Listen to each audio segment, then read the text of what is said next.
Super parti. C'est bon? Where's Abhishek to take the questions? Sankit, Abhishek lost his role. You will be taking the questions. We are on. Oh. Hello, everybody. Welcome to Paris. What time is it right now, Diana? It's like what, 6:10? No, we are barely late. We are barely late. Like we are on time by Parisian standards, and since it's Fashion Week, we're allowed to be fashionably late. So for those of you who don't know me, my name is Jean-Baptiste. I'm the managing director of the IFA Paris Parisian campus. And tonight I have with me a wonderful lady, friend, and professor at IFA Paris, Diana Derval. Hello. So I'm going to introduce Diana a little bit later, but what I wanted to do first was really to thank Intramuros magazine because they were very kind to host us tonight in their Intramuros Café. So thank you very much, Intramuros. For those of you that don't know the magazine, it's the reference when it comes to art, design, and most recently fashion, and this is why we're here. This is going to be the first of a long series of talks that we're going to be together, and I hope you feel honored, Diana, that you're the first one to open this sort of talks. To me it's logical. Yeah. You know? So you can see on the Facebook the anchor to Intramuros magazine. So their Instagram profile is Intramuros Design Magazine. You could also check Derval Research as well on Instagram, Facebook, everywhere. They're everywhere. And you know, IFA Paris as well. That would be nice actually if you guys had to look at our Instagram profile and our different social media. So tonight, Diana, we are going to talk about a huge topic, which is the future of education. So, you know, we'll chat a little bit about what we have done in the past together, because we have a long history. This is true. And also what is yet to come as well, because we have some exciting news for our viewers. So we'll try, because we're very talkative, but we're going to try to keep this discussion under 30 minutes. Yes. Deal? Deal. Fist bump.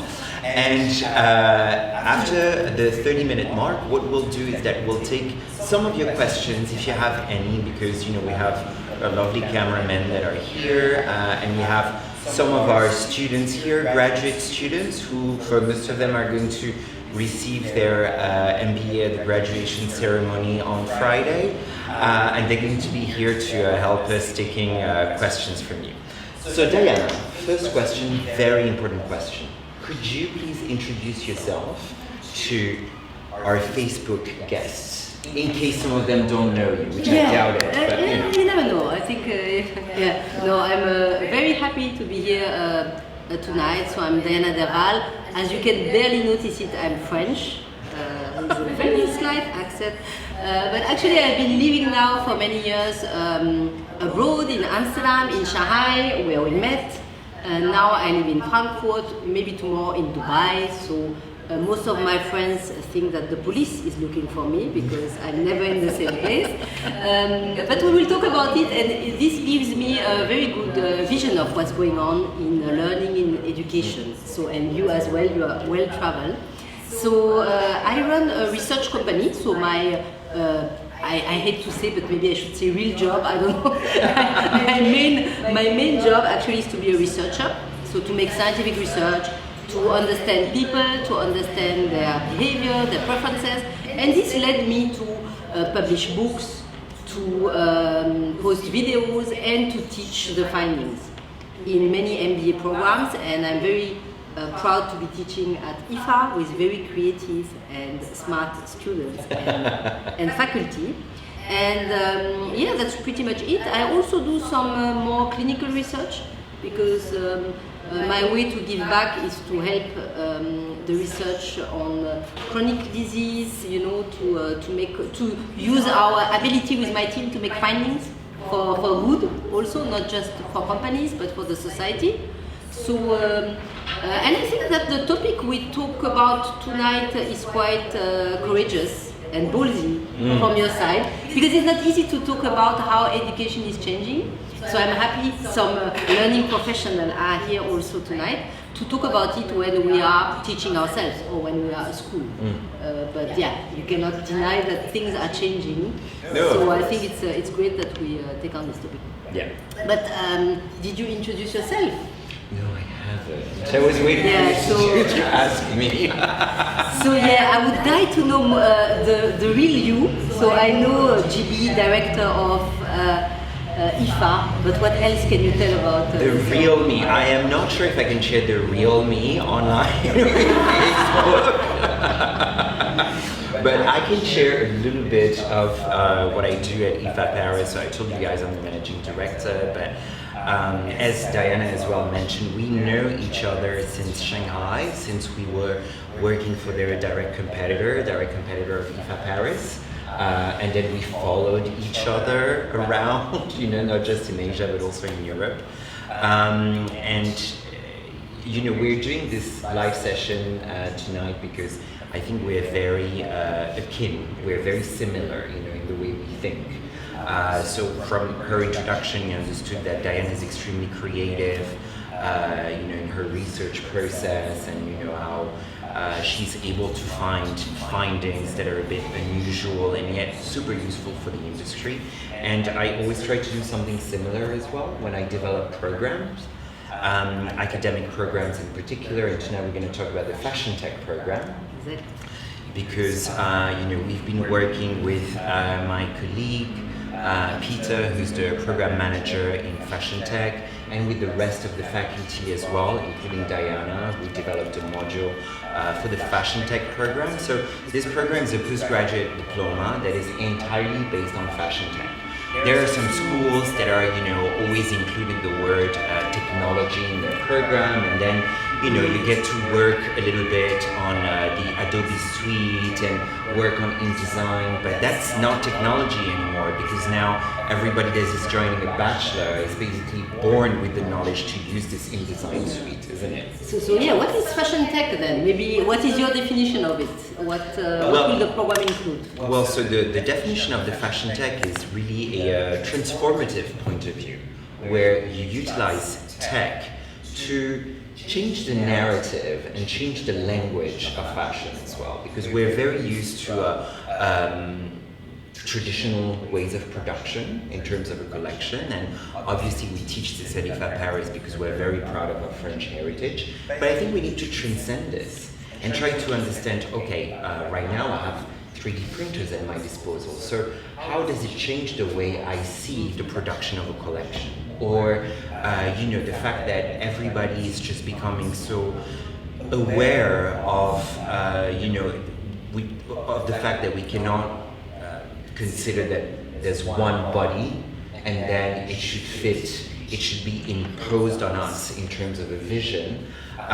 With the Fashion Tech, what we can do is scanning your body and completely adjust the clothes according to your size and according to your measurements as well. So the beauty of the program Fashion Tech is that at every single stage of this program, which covers creation, production, and commercialization, we integrate tech, whether we're talking about, as I said, ergonomics and 3D body scanner, through to machine learning and with understanding how you utilize artificial intelligence. And all of this will be supported by our lab that is going to open in September. That I'm very curious, because I have to tell you that I contributed to the program adding neurodesign to the program, because of course the better you understand people, their physiology, the better you can design for them with the right texture, the right color. But even to me, he kept very secret what will be in this lab. So now I'm dying to know. As soon as I will enter this summer, I don't know. So I heard about a body scanner. So you were telling me about some AI system?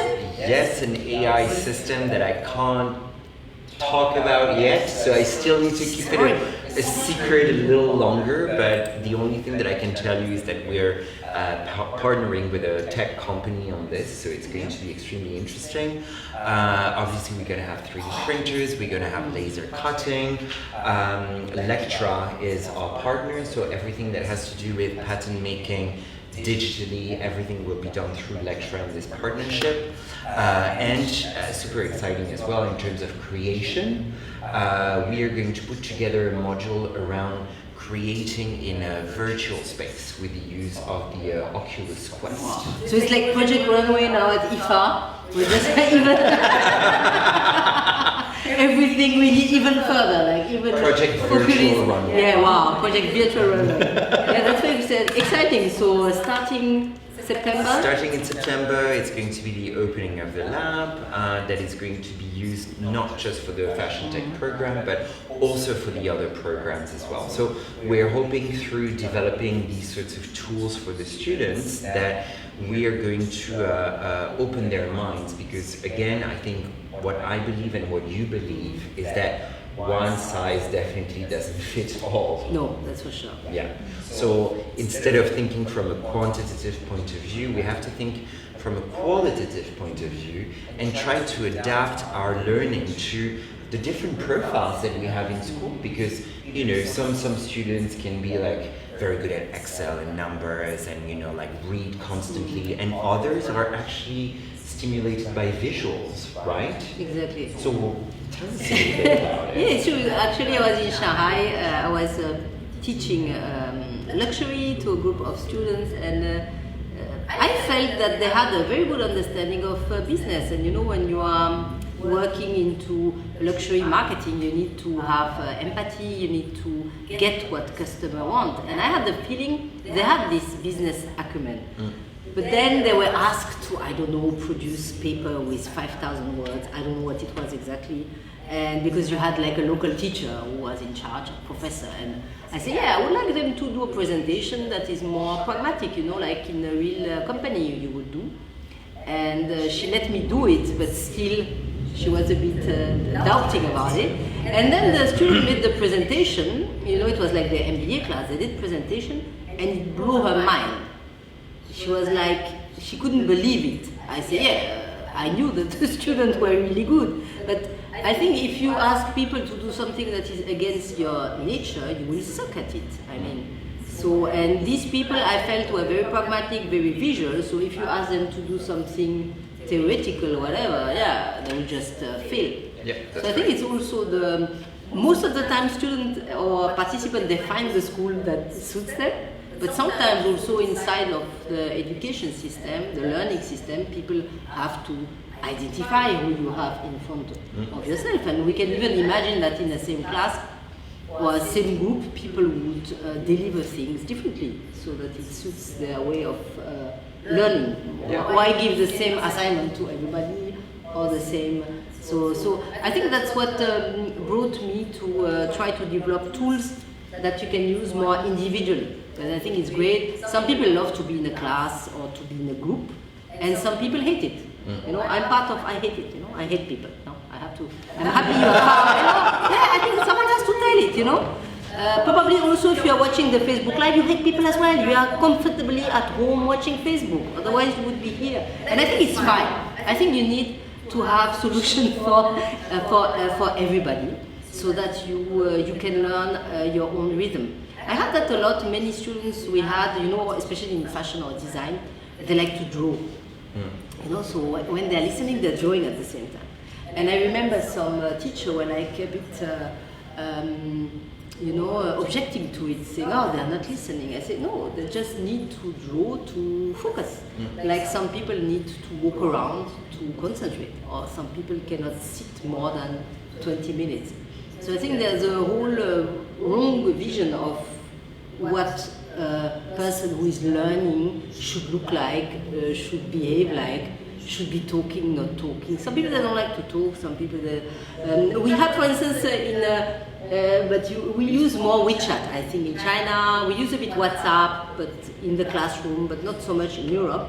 But some people they hate to talk. But just giving them the opportunity to ask a question via WeChat or WhatsApp, much more people started asking questions. Yeah, because they feel more comfortable. They feel more comfortable when they're writing, exactly.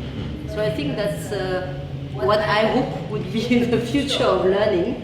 It would be that everybody finds his own. Yeah, and we've been talking about it as well, because whenever people hear about tech, not just applied to fashion. They think of a dehumanization, of their industry, and here we're talking about education. So dehumanization of education. They feel, okay, so what is the role of the lecturer? And it's true, the role of the lecturer is changing from, a figure of authority that is imparting a knowledge that you cannot contest, to more of a mentor that is basically giving you in a direction that fits with your profile and is giving you the tools to be able to, fulfill your destiny, right? Whether we're talking about, personal or professional destiny at the end of the day. And now that we're talking about tools and blended learning, we are also here to introduce your brand new serious games, right? It is true. So actually, that's exactly what you said, because we were giving like a training for a company, for professionals, and then somehow I couldn't go there. So we were giving this training via video conferencing. And even, like here, I think it's okay, we talk, it's Facebook Live, we have people here, it's okay, but a whole day training like that, I don't think it's really okay, like you are, plus I look much fattier on TV, you have to know, in real life it's completely different. But then I was thinking, it doesn't make sense. So I was thinking, if you are remotely like that, maybe then you need another type of interaction, and that's how we came to the game. Because I thought, why do you need to see the face of someone? Why not then have a completely different experience? It's like if you try to do over the phone the same thing you are doing than over social media, it doesn't work. It's a different media, so you need different rules, you need different ways of doing. So I was very impressed by some Japanese game, maybe some of you know, it's called Otome. So it's a bit like Japanese romantic game. So it's very stupid. It's like, they have funny title also, like Is It Love, Sebastian, or something like that. And the story is like you have a minimum animation, animation so that it's not overwhelming you. And then you have question with choices. So you can click, you can make choices, and you actually control the whole story. And I was thinking, why not using something like that for learning, So it's a bit something that you will have fun, but you have a control on what is happening, on maybe the pace, some points maybe you want to go faster and so on. And my idea behind was that you can learn without noticing it, because I'm very upset by things that are luring you into, look, it's fun, and then, and now it's the moment where we do advertising, or, and now it's the moment where you will learn something. I wanted an experience that is more a flow, that you really don't notice that you learn. Maybe even people will complain at the end. Diana, I don't understand, we did the game, we learned nothing. No, you learned something. Just, it doesn't look like it. And I think that was what we're trying to do. So tonight I was thinking, instead of making a demo of the game, plus I know technical issues, usually they never work. I was working in IT before. I said, don't be crazy. Let's make a living demo. And I had the pleasure that one of IFA brilliant students, who should receive her MBA, I think, this Friday. She will, yes. No matter what she says now, you will receive your MBA. Sakti Prihadarashini accepted to share her experience with the game. Wonderful. Thank you so much. So Sakti, thank you so much for accepting to be, is it true? Yeah, to accepting to be like a guinea pig. So that's what... I wouldn't use the word tester. It sounds better in French also. Right, yes. Yeah. So thank you so much for accepting to test the game. Yeah. So of course maybe I have to tell a little bit about it's a mystery to solve. It's a mystery to solve. And it happens in Amsterdam. So it's in the city of Amsterdam. It's your first day of work. Actually, you join my company, so it's a half horror movie, half mystery, and it's your first day of work. and then you get caught in an incredible story. Yeah? Can we do something? Yeah. So of course you're not allowed to share the plot. Yeah, sure, I will. But what you told me, and I was quite happy, is you didn't expect that. Yeah, I don't. Yeah. You know, well, the game, it's today that we're talking about the future of learning. Tarana, with her vision, she has actually done an incredible job with the game. Yeah, like you said, you know, like you don't even realize that you're learning because you know you just go along with the game. It takes you to different places in Amsterdam. You visit different, you know, exploring the places and then you know meeting new people. Wow, that was quite an interaction. And plus, you know, the best part is that you also given options like you know how you want the game to proceed forward. Like you give different options. Like you want to say yes, of course it is. You're like, you know, I used to put your sarcasm. I could literally see it in the game. It was so much fun. Like you know, you learn a lot of things without even realizing that you're learning it at the end of the day. Yeah, and I think you know this is indeed going to be the future of learning because you know we have to come up with new methods, and this is very very progressive. The game. So for me, it's very interesting because obviously as a student at IFA Paris, you followed the module sensorial marketing with Diana, right? And then you got to experience the game after. Yeah. So do you think that if you experienced the game before or during the module, it would have made your learning different? Of course, it would have definitely because you know, like Diana was mentioning before, students are different. It's not the same thing with everybody, you know, like everybody can't just sit inside a classroom and understand the same thing, and you can't expect everybody to have the same kind of perception or the reception at different levels. So, you know, this game would have, particularly when it comes to sensorial marketing, this game would have definitely made a huge difference for the students. Okay. I really believe so. Yeah. And you were surprised there were a quiz, no? At the Oh yeah, and there was a quiz at the end of the. I thought it was just a fun game, but Hannah, no, she is a teacher, right? She's a professor. Serious game. Serious game. And there was a quiz at the end of the game, and wow, you go through the quiz, you get a certificate. It's true, it's true. So actually, I must tell that I was doing the quiz, and then you know, I had a team in part in so some Indian help, I must say, and all the design, because it's really like a cartoon, so the design were created by some of my team in China, so they were really more Japanese kind of inspired design. I wanted to be a little bit like manhwa and so on. And then when we were developing the quiz, we were about to use some traditional quiz development tool, but it's like then you succeeded 60%, 80%. I say, yeah, but no, I don't want to make a quiz to give a grade or whatever. So in fact, the quiz is very particular. You can only choose the right answer. Yeah, you can only give the right answer, you know? So everybody taking the quiz has 100% of the points. Yeah. That's very nice. Yeah, that's it. I mean, it serves the purpose. At the end of the day, it's all about the learning. So Exactly. you just get the learning, you know.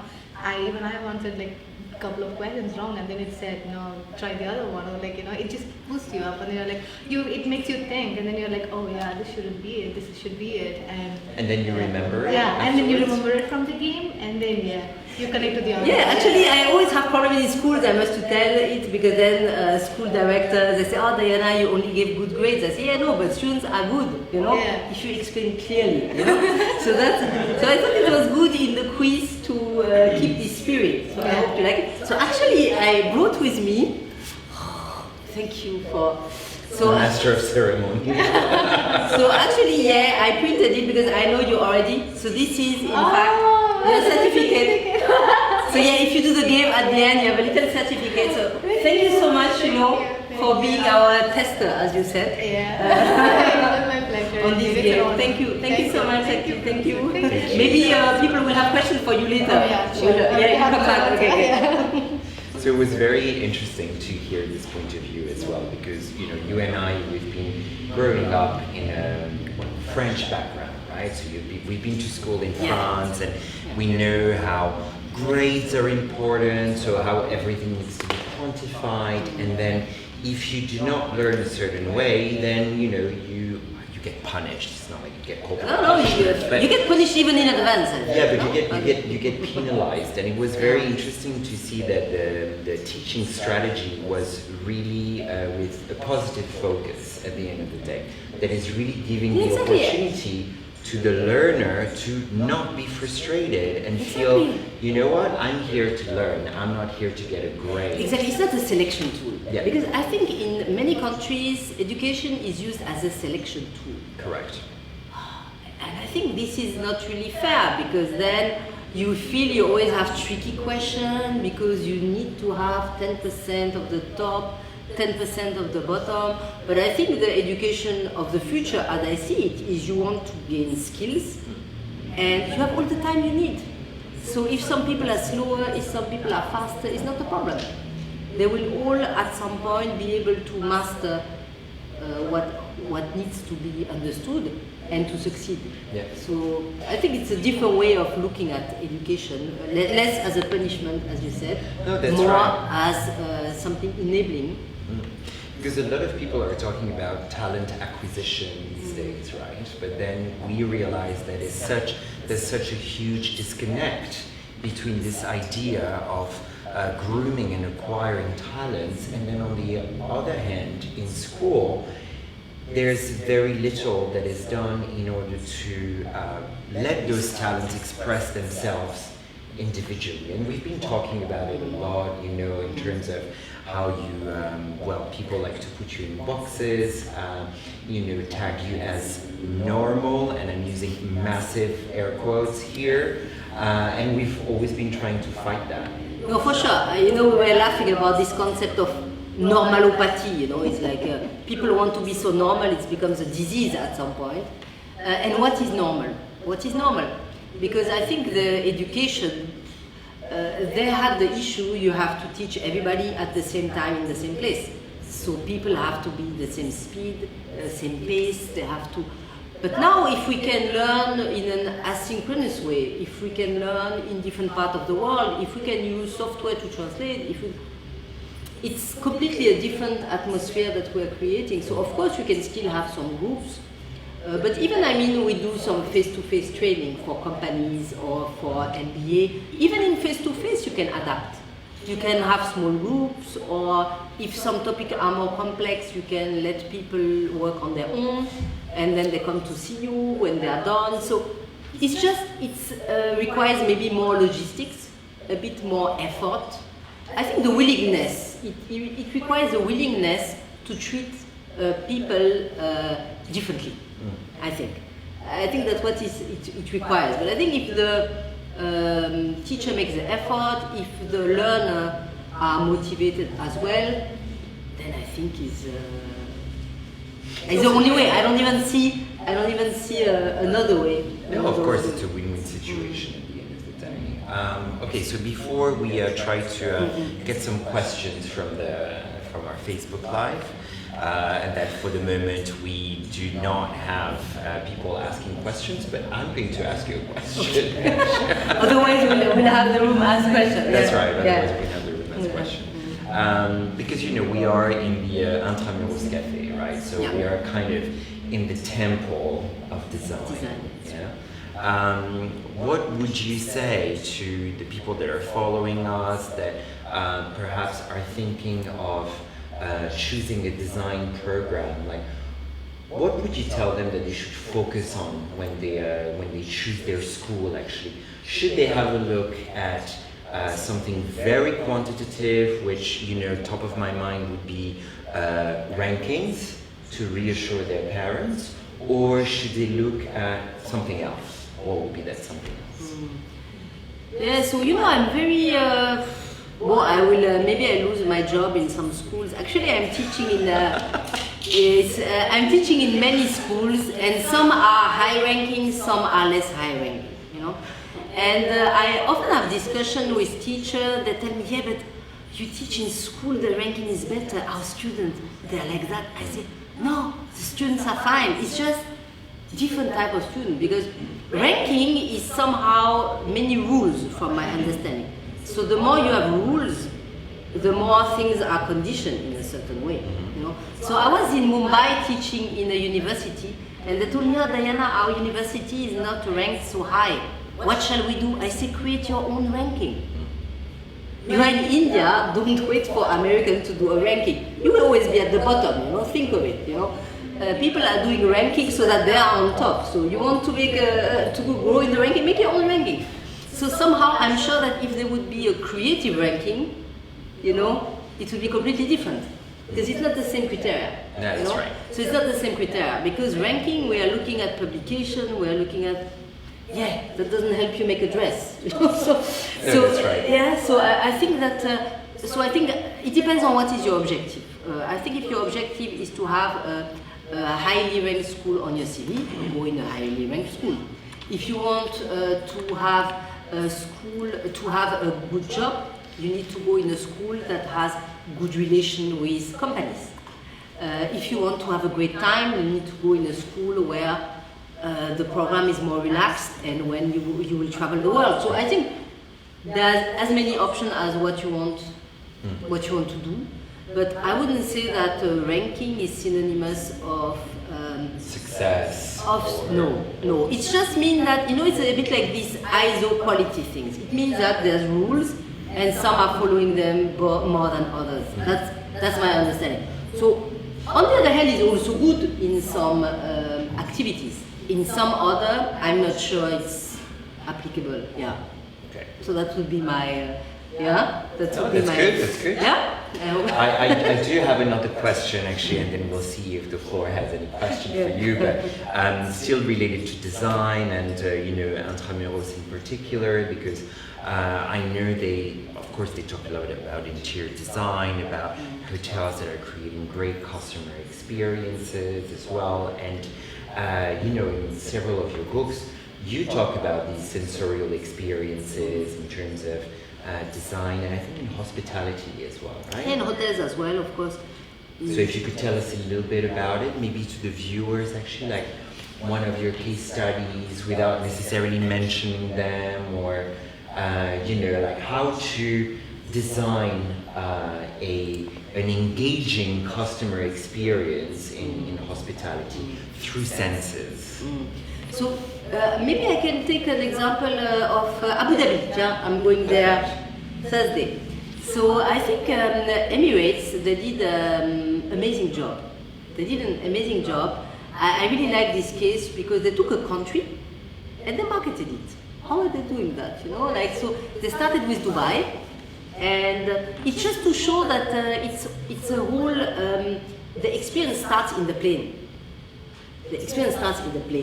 So it's useless to put perfume in the lounge of your hotel if the ride between the airport to the hotel sucks, or if the plane sucks. So, and I think in Dubai they understood that, and they really worked hand in hand between Emirates and Dubai as a city. And the journey starts on the plane, where they give you a bit more leg room. I hope I will have some free tickets with everything I say no, but they give you more leg room. Also, they understood their persona. They know that they have a lot of Filipino in Dubai who are working, a lot also of Indian people. So when you take the little train to go from the airport to the main hallway, you have a little movie showing Shah Rukh Khan, who is taking Emirates and who is visiting the city, so all the Bollywood actors and stuff, so it's very well targeted. And now they're doing the same with Abu Dhabi. So Etihad is the other airline, so they bought, I think, Air Berlin, so many companies, and now they start doing the same with Abu Dhabi. So they created, I don't know if you know, a Louvre in Abu Dhabi. Yeah. So Louvre Museum in Abu Dhabi, they said, yeah, whatever, you know, allez, let's create a Louvre in Abu Dhabi. And they created this big Yas Island, so that's where I will stay Thursday. It's a bit too hot to stay in Paris, bye-bye. And you have a Ferrari world, like they made something like badass, I mean, but again, they thought of the whole infrastructure. It's not like they create a hotel in the middle of nowhere, they create a whole system. Because we studied, for instance, the sensory part in shopping mall. The shopping mall that will be the most successful is a mall that has all the right ingredients. If you are missing the cafe, nobody's coming. If you cannot buy food, nobody's coming. You need like a monument. Most shopping malls, they fade after a while because they are not the trendiest, unless you have like a big tower or something, you know, you can visit. So I think that the future, I would say, of the client experience and user experience is really this integration. You don't want to have a great hotel and before and after it's nothing, or to have, you cannot have one shop that is great in a mall and the mall is not. So I think it's this integration that is really winning. So in my second edition of the Right Sensory Mix coming soon, we'll be talking about that, about this full experience, full sensory experience. That's really at the level of a city now, I think. Yeah. So good design is not sufficient anymore. Yeah, it it's has to have architecture, an exactly. entire integration between, like, various different components. Exactly, and I think that's why also some were asking, oh, why do you do the talk at Intramuros? Yeah, that's why, because design, sensory experience, architecture, all that is one. Yeah, all is combined. Yeah. Maybe I have a question for you. Shall I ask you? No, I would like to know. No, I would like to know because with this fashion tech program, you will blow everybody's mind. So I think it's something really new. And how do you see the future of education? How do you see the blended learning? How do you see the program? If you can share some. No, of course. How do I see the future of education? I'm going to give you a very honest reply. I don't know. Because there are so many possible tracks that we could take, I think at the end of the day, for me, when I develop these sorts of programs that are very tech heavy, my first main concern is to make sure that the human is at the center. So everything that we do and everything that we teach is not to replace a human being, but it's just to augment his or her productivity, improve his or her experience in a company as well. Like, imagine if, through the development of tech, you actually have more time to spend with your loved ones and more time to spend with your immediate family as well. So it's really also about taking that into consideration when developing programs, like improving the lives of other people. So I think that's my main concern. And the second concern that I have, and that's the most difficult, and that's why I tell you I don't know, is that right now I really have to project myself in the unknown. And I know that the students that are going to start their bachelor's, for example, at IFA Paris in September, if they stay with us for 5 years until the end of their postgraduate program, 5 years from now, they will probably get into a job that hasn't been advertised or maybe hasn't even been invented yet. So this unknown is scary to a certain extent, but it's also very exciting because it means that we definitely have a white canvas. So yeah, if I had to tell you what education will be in the next 5 to 10 years, I would have in mind a white canvas that everybody's going to be able to fill according to the way they want to. So whether we're talking about blended learning, just an e-learning platform, coming to school and have benefit from a traditional way of teaching, also integration within your immediate communities as well, working, for example, on projects that will have the integration of refugees, for instance, working on projects on understanding how fashion can improve the lives, again, of an entire community, because everybody thinks of fashion as this, sort of glitzy industry, but, we can actually carry with us a political message. We can carry with us a message that, is going to allow everybody to have, an improved lifestyle as well, while being integrated to their communities. So, white canvas, question mark. That's so mysterious. I like this white canvas because what is sure is that I agree with you, we don't know where we are going, but some skills, you need them always. So, and I think understanding people, understanding what they like, their needs, understanding, as you said, the community you are in is also important.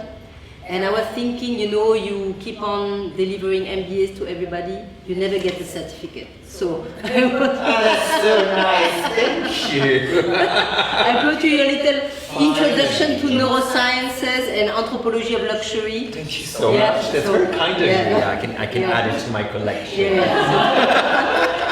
Yeah, so thank you so much Well, thank you. for having I me. think we did have some some questions. from the guests. I have a question. Yes. Through the game, could you hack a human being? Could you hack the way they respond, and after can the game adapt to their personal response? You understand what I mean? So, could you hack a human being, and could you hack me? Because I learn different than him. And could you implement it in the game? So you understand what I mean? Yeah, of course, because I just hacked you. so yeah, Is there a way to, because okay, I give certain answers, and I make mistakes, and then the game thinks, okay, well, I can adapt now to this person because she gives these answers, so let her learn to that way. And suddenly you find my algorithm, how I learn.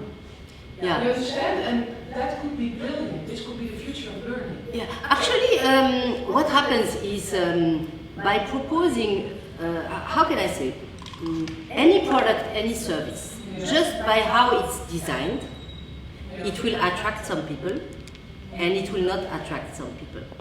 So at that stage, so just by how the game is today, I know which people will play it, because some people it's not fast enough for them.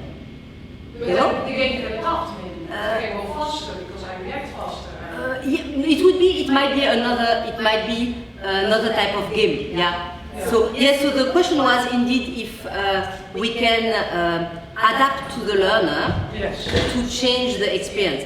But I think that here the learner has the hand to,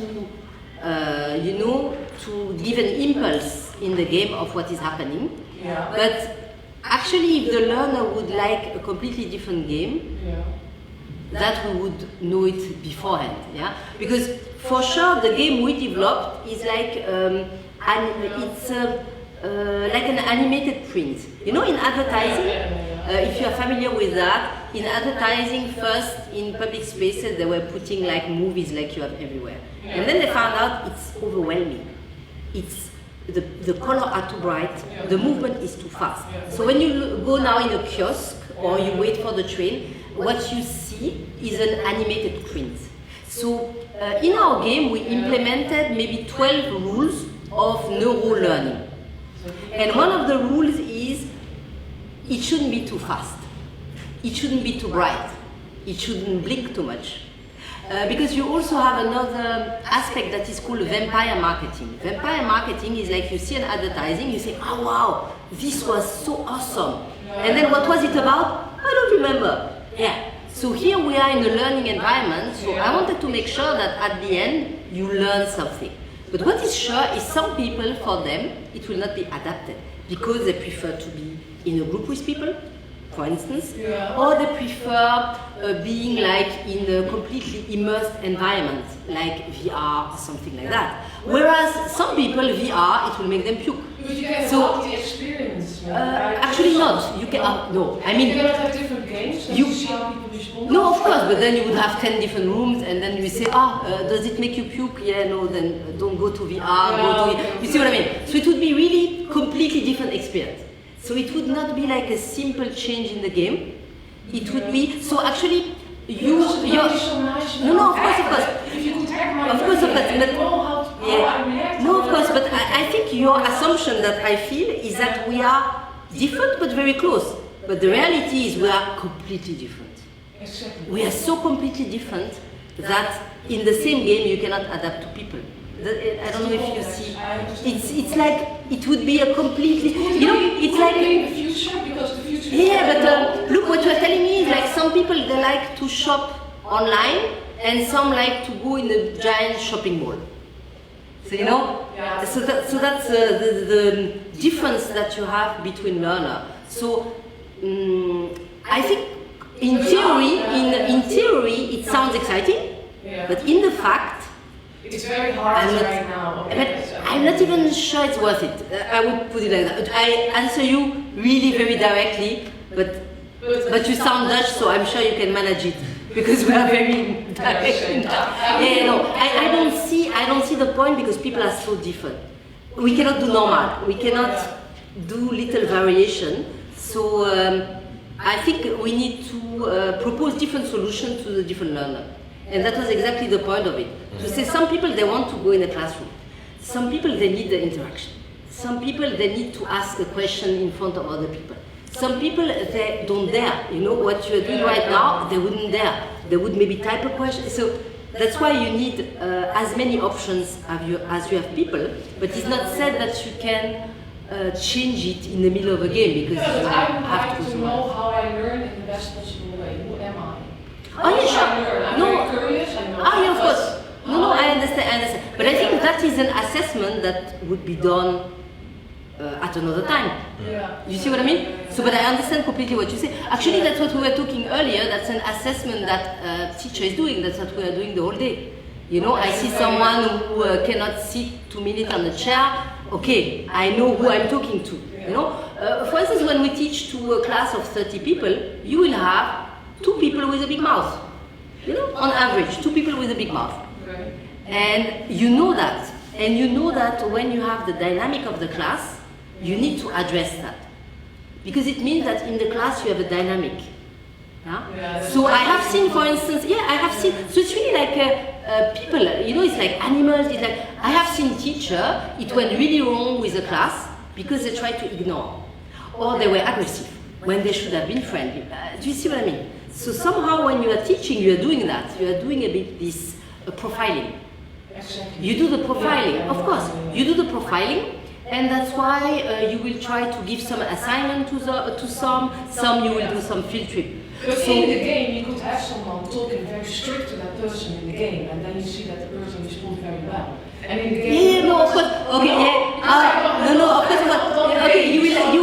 No, but you will laugh when you will do the game because you have a funny scene. For instance, you have a funny scene. You will see how you can adapt to your personality. Like you get the key of your apartment, and then you have this agent telling his life. You know, and one of the answers is like, yeah, give me my keys, yeah, you know, and one is like, oh sure, I want to chit chat with you. So yeah. So this is in the game. But what I mean is like, if for instance your thing is more VR and action and pinball, well, you know, then it's difficult to but implement. it's really nice, the game, and I understand. Yeah, but we do some profiling, but I think not. Yeah, you cannot like suddenly a car picks you up and I think. I think it will develop in that way. Believe me, mind my words. Well, I think what we can do, Yeah. because I think it's time for us to part. Yeah, okay. But what we can do actually is just have time afterwards, and then for you actually to be able to experience the game as well. Yeah, you have to. Because it's available online. So You will learn some Dutch words. So Diana, I just wanted to thank you No, for thank being you in very Paris today, especially knowing that you're going to travel a lot. So, It's true. dervalresearch.com, go on your menu and then have a look into City of The Mystery. mystery, yeah. To have a look at that famous series game. Again, I also wanted to thank Intramuros, and hopefully this is going to be the start of a series of very interesting and out of the beaten path sort of talks as well. And finally, to all the followers of IFA, whether you are out there or you're here with us in this class, you see? Slip, whether you're with us here in this room or you will be with us on Friday for your graduation. I bid you good night, enjoy Fashion Week in Paris, and thank you very much for following us. Bye. Thank you.